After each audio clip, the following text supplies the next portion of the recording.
Hoy vamos a hablar de los glúcidos, o hidratos de carbono, o carbohidratos, llamarlos como queráis. Están formados por carbono, hidrógeno y oxígeno. Aportan 4 calorías por gramo y su principal función es la de aportar energía o de reserva energética. Entiendo que sabéis a estas alturas que la grasa aporta 9 calorías por gramo. Eso supone un 225% más que, por ejemplo, la glucosa, que es la fuente principal de energía de los animales. ¿Por qué entonces utilizamos la glucosa como fuente principal de energía en lugar de la grasa? Pues porque la grasa son moléculas mucho más complejas de lo que son, por ejemplo, la glucosa. La glucosa son 6 carbonos y las moléculas grasas son mucho más complejas. Entonces, los procesos por los cuales se obtiene la energía de estas moléculas más complejas, de estas moléculas grasas, es mucho más costoso de lo que lo es obtenerlo de la glucosa. Los hidratos de carbono son de origen vegetal. Solo hay uno de origen animal, que es la lactosa, que es segregado por las glándulas mamarias de los mamíferos. Todos los hidratos de carbono, independientemente de su complejidad, son divididos en los procesos digestivos en las unidades mínimas que lo conforman, que son los monosacáridos. De hecho, todos los hidratos de carbono son finalmente transformados en glucosa, que es la forma en la que el organismo lo va a utilizar como fuente de energía. Teniendo en cuenta su complejidad, podemos empezar a clasificar los hidratos de carbono. Monosacáridos, como hemos dicho, que es la unidad mínima funcional de un glúcido, de un hidrato de carbono, tenemos 3, como son la glucosa, la fructosa y la galactosa. La galactosa no la encontramos en la naturaleza en estado natural porque va siempre unida a glucosa para formar un disacárido que es la lactosa, el que hemos comentado que es el único de origen animal. Los disacáridos, que es la unión de 2 monosacáridos, como la lactosa, que ya la hemos visto, que es galactosa con glucosa, la maltosa, que son 2 glucosas, y la sacarosa, que es el azúcar de mesa, el azúcar blanco, que es glucosa y fructosa. Sobre esto quiero hacer un pequeño inciso, y es porque muchas marcas que venden productos alimenticios tratan de engañarnos. Más de una vez, en lugar de poner azúcar en los ingredientes, ponen sacarosa. Entonces, aquellas personas que no saben que la sacarosa es el azúcar de mesa piensan que están comprando un producto sin azúcar, cuando realmente sí que contiene azúcar y ellos le están llamando sacarosa. Y los polisacáridos, que son la unión de 3 o más monosacáridos. Me voy a detener un poco en estos porque hay algunos que os pueden interesar, como por ejemplo la celulosa, que está formado por N-glucosas, un número muy alto de glucosas. La celulosa, la fibra alimentaria, se encuentra envolviendo las paredes celulares de los vegetales como protección.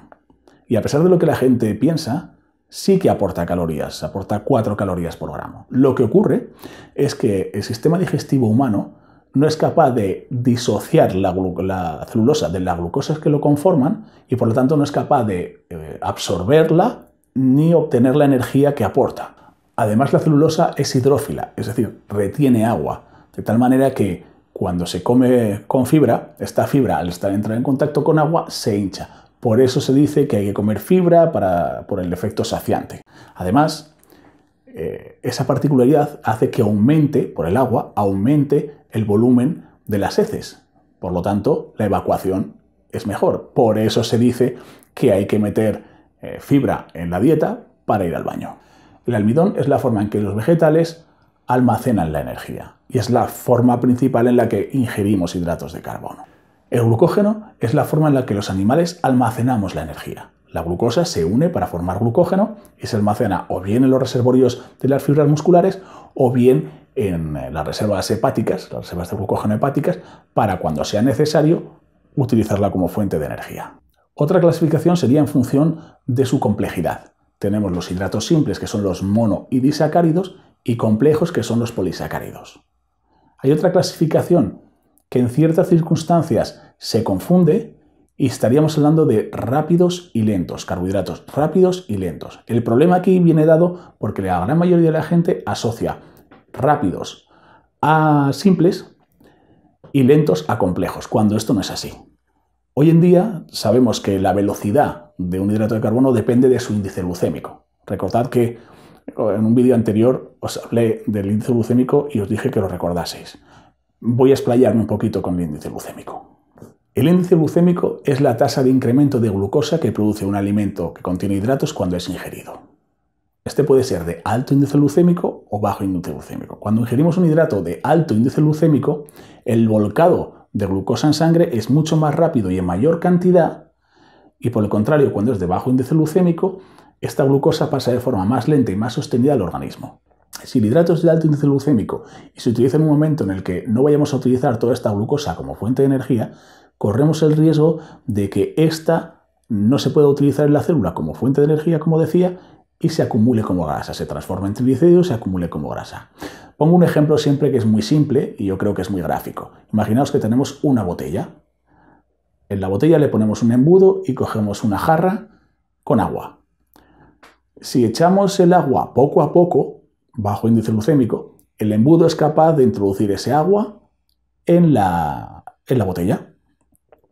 Sin embargo, si volcamos el agua mucho más rápidamente, es probable que el embudo no sea capaz de pasar todo el agua a la velocidad que le entra y desborde.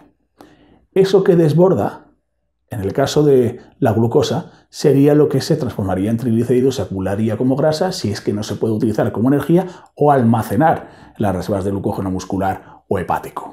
Volviendo entonces a la clasificación por su velocidad, es un error, como decía, pensar que los simples son rápidos y los complejos son lentos. Hay que mirar el índice glucémico, de tal manera que tenemos hidratos simples, como sería la glucosa, con un índice glucémico de 100, que es el que se utiliza como referencia para todos los demás, alto índice glucémico, rápido aporte de glucosa al torrente sanguíneo, y en cambio tenemos la fructosa, que también son, como la glucosa, 6 carbonos, una estructura molecular muy simple, y su índice glucémico es de 20.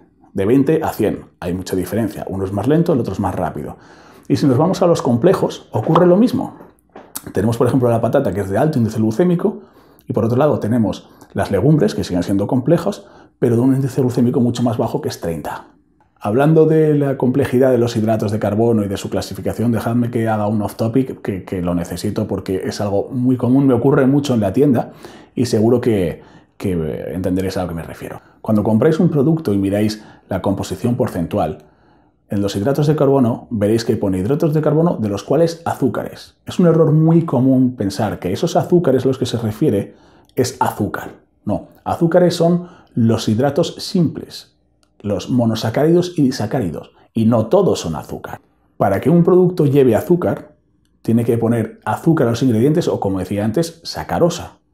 Pero que ponga azúcares no implica que lleve azúcar, porque puede ser fructosa y el índice glucémico es mucho más bajo. Así que no confundáis azúcares con azúcar. Azúcares son mono y disacáridos, el azúcar es sacarosa, es un disacárido, uno en concreto. En cuanto a fuentes de hidratos de carbono, pues como ya he comentado en algún vídeo anterior, arroz, pasta. A mí personalmente las patatas no me gustan, no las suelo utilizar, no las suelo recomendar porque son de alto índice glucémico. Puede que alguna hora esté pensando, ¿el arroz también lo es? Depende, hay tipos de arroz. El arroz basmati tiene un índice glucémico muy bajo, pero pensar que no todos los alimentos que aportan hidratos de carbono lo hacen en la misma cantidad. Por ejemplo, el arroz contiene un 30, un 35% más de hidratos de carbono que la pasta, y la pasta tiene un 50% más de proteína de lo que lo tiene el arroz. De hecho, para que veáis que no todos los alimentos que aportan hidratos son iguales, ni siquiera la pasta es igual en función de qué tipo de pasta sea. Me refiero, si cogemos una masa para hacer pasta, la misma masa, y va por un lado de fabricación a hacer espaguetis y por otro a hacer macarrones, esa misma pasta, el resultado final, los espaguetis, tienen un índice glucémico más bajo que los macarrones, porque los espaguetis llevan un proceso que se llama pastificación que reduce el índice glucémico. Pero vamos, esto ya es ponerse muy tiquismiquis. Y hasta aquí un nuevo vídeo. Dejad vuestros comentarios por aquí abajo. Tenéis en la descripción del vídeo enlaces a las redes sociales. Recordad que subo vídeos a las redes sociales que no subo al canal de YouTube. Así que si nos seguís, no os perderéis ninguno. Tenéis enlaces al blog, a la tienda online, el correo electrónico de la tienda física. Dedo arriba si os ha gustado el vídeo, que ayuda un montón. Suscribíos con energía si aún no lo habéis hecho. Y dadle a la campanita para estar al tanto de todo lo que vamos subiendo. Yo me despido hasta el próximo vídeo. Chao.